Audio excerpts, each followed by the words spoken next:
I've been living with the dreaded double mouse click problem for a while, and that's where you click the mouse and you'll get 2 or 3 or 4 or 5 or infinite numbers of hits on the screen. So you think you're going to check a box, you think you're going to click on something, and it doesn't do what you think. Because oftentimes it happens so fast, the checkbox will check and then it'll uncheck so fast your eye can't even see it.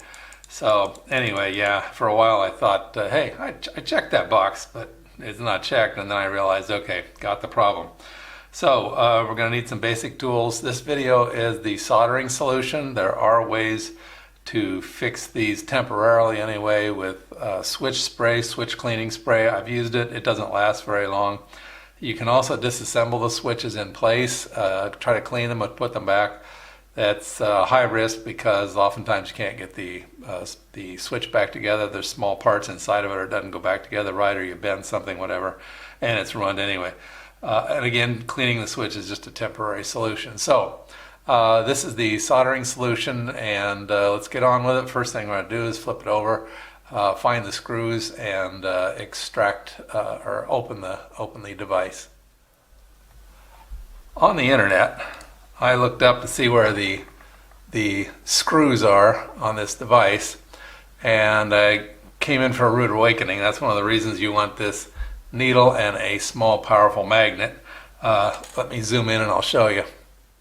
On the internet, it showed me that I had screws approximately here and one here, and maybe some down here, and it depends on which version of the Deathadder you have. I have the Elite, and in fact apparently some of the Elites have screws in different locations.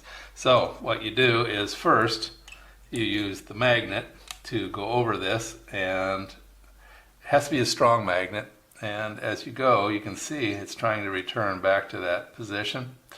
But here where it said on the internet there was one, though there's no indication it's there. You keep moving it along, and then there's another one here. See, it won't fall off there. So yeah, there's one there, and then one there, and then I get nothing down here. Nothing there. It'll fall right off.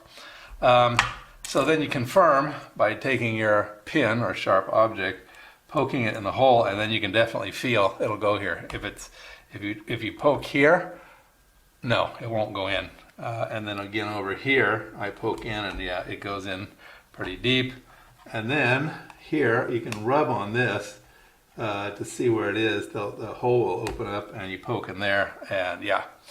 So the next thing I'm going to do is I'm going to get a sharp knife, and I'm going to cut these out. A lot of people just buy new pads, but I'm cheap, and frankly this is old, and I'm just not going to put the money in it, and I'm not going to wait on it. I mean, I got to get it done. Okay, so next step, cut the holes open. So all I've done here is I have cut around this hole, and a pointing your knife would be better than the one I got, but you just go around here, you cut it out. If I need to tell you that this voids the warranty, you probably shouldn't be doing it. So you get your screwdriver and go in here and undo the screw, and then I'm going to repeat the process for this one, and then we'll be back and we'll open the shell up. If you haven't cut something like this open before, you can take a needle and perf around the hole, and that will help you locate the hole. And then when you take your knife and cut it away, it's a little bit easier. When I first started to open this, I thought it would open here along this line.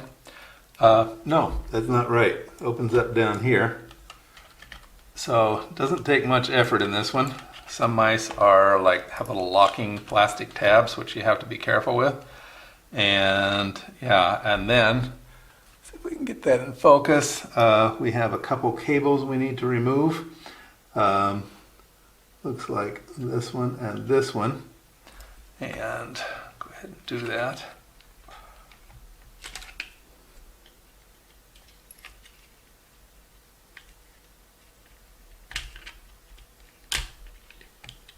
That was not the best. There we go.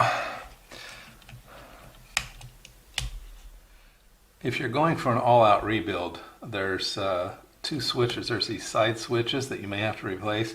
They're not the same ones I'm going after today. There's 3 screws you have to loosen, and then There's these switches here, which you'll have to buy, so you want to get the number off of those. And there's actually 2 more switches right there.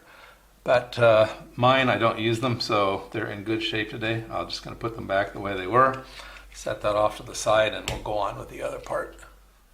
I don't eat or drink around my mouse. It's a lesson I learned a long time ago. So the inside of my mouse is pretty clean. I just touch it up with a dry brush, like a toothbrush or whatever. I don't use liquids or anything on it. These are the 2 switches that need to be replaced here and here. There is a switch on the wheel, but again, it's not giving me any problems. That is, let's see if we can get it right in there. And that would be another switch you'd have to order. But I ordered actually 2 sets of these, 1 set for my mouse and 1 for my son's mouse. And I'm going to desolder these 2, and then I'm going to solder in new ones. But first I have to remove this board and probably clean underneath it a little bit. There are 4 screws to remove. One of them's over here, one of them's here, one of them's here, and one of them's here. That holds down this circuit board. And I've loosened those, we'll get them out of there, and then we'll take this off of there.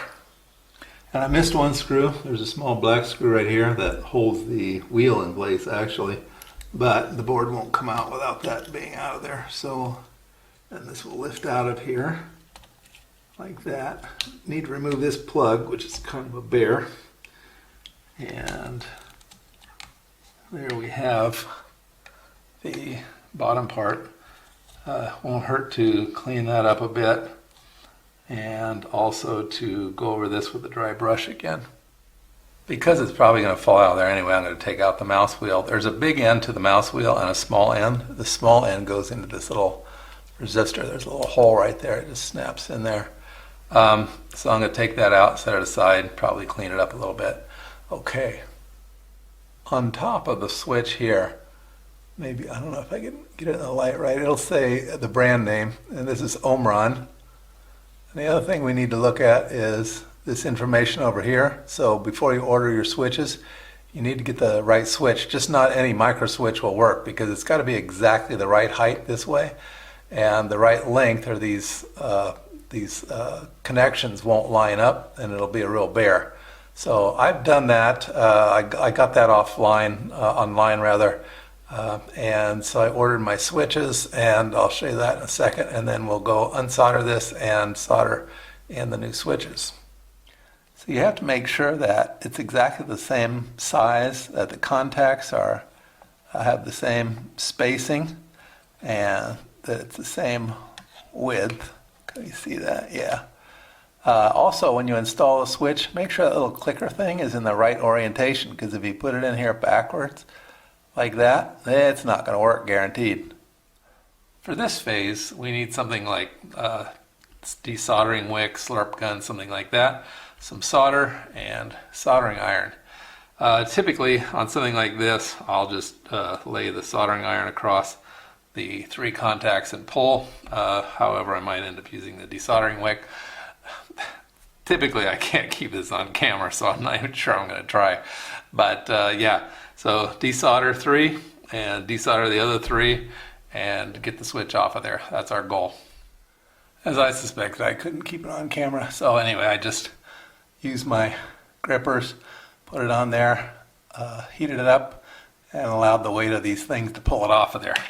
So I'll clean it up with a little bit of desoldering wick, and then I'll put the other one in, but I'll pull the other one rather. Well, with a bit of effort, I got both switches out of there, cleaned up the holes with a little solder wick and a needle, and got them ready to go. We'll insert the switches. Notice they mark the place where the little switch is supposed to be. The little white bar you can see right there. And yeah, we'll put them in there and we'll get them soldered. Before I soldered in place, one thing that I did notice was there was a little bit of solder underneath there that was keeping this from sitting down. This needs to be flat onto the circuit board, and if not, it won't click, or it will be in the click down position, and yeah, it just won't work. So be very careful when you do that to make sure this is sitting flush onto the board. First switch is in, positioned correctly, flush on the board. Okay, and the second one's in place and oriented correctly. Flush onto the board, and reasonably good soldering. Okay, we need to reassemble. Step one is to get that wheel back in place, or you will be disassembling part of this to get it back in there. So you snap the small end in here, and then the big end just rests on top of that switch. The next thing is to replace this little sensor underneath the wheel like this, and then secure this black screw. Then we replace these 4 screws, 1, 2, 3, 4, and this plug. Now it's time to replace this little plug over here, and I'll have to close the shell most of the way, but then we're going to put this plug back over here.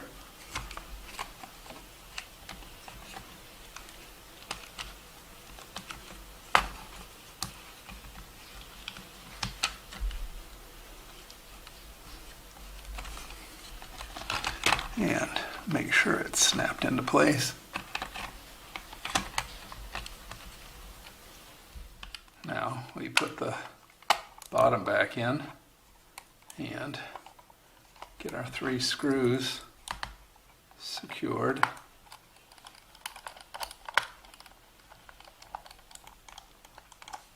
One,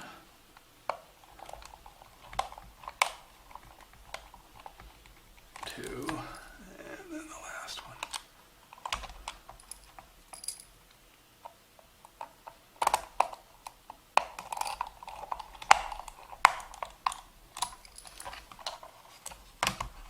And 3. Well, I've got it plugged in back here, and let's see if it works. Click. No, don't want that. Said yes, cancel. Video pad, right mouse button works. Left mouse button works. Looks pretty good, feels pretty good. Okay, well that's it for changing out the main switches on a Deathadder Elite mouse. Hope you found it useful and interesting in your computing work and your home DIY electronics.